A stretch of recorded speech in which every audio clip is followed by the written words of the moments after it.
Sealed box. 256. Ay, ito yung video. nire-release Unboxing. namin, sir. Para pag may mga client kami Sir, nakakita sa i-like and share mo online. naman, sir. Reels, YouTube, tsaka TikTok.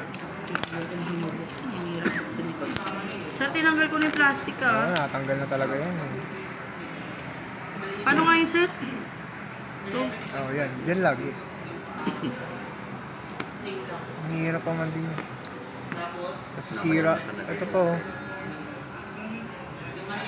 Tapos ito eh.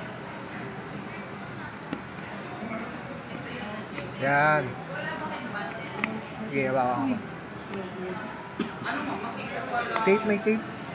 May pencil sila sir, kaso lang hindi siya compatible sa A16. Sira. Wala silang available. Ikaw na nga, sir. Sakaling yung parang third party na Yun nga, sir. Mga Shandy brand. Ganun o. may katas. Shandy. Hindi, pwede ka dun. Straight nga. Magkano? I-check natin. Alam ko meron sila dun Para makabili tayo ng Pang iPad. Para Teka lang, tawagin ko si Pakita ko sa'yo, sir. Magandang meron brand sila yun. na Apple pero hindi compatible. Compatible lang siya sa mga pros. Pro na kasi mahal yun, di ba? GT30 Pro 256 Yung compatible kasi nito siya. Ito pala yung ash, medyo gray. Okay. Hindi mo kasi siya magagamitan ng mga generic na 45 watts pencil. battery. Kasi pang iPad talaga. Kunin ko.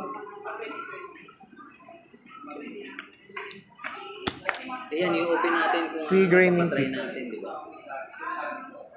Gaming kit.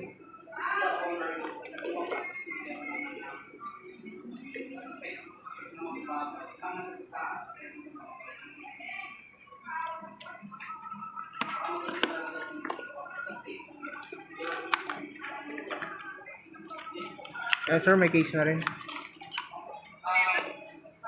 Then, yung sa Silicon Valley, meron silang pen branded na pang Apple galing. Kaya lang, hindi compatible sa dito sa iPad 11.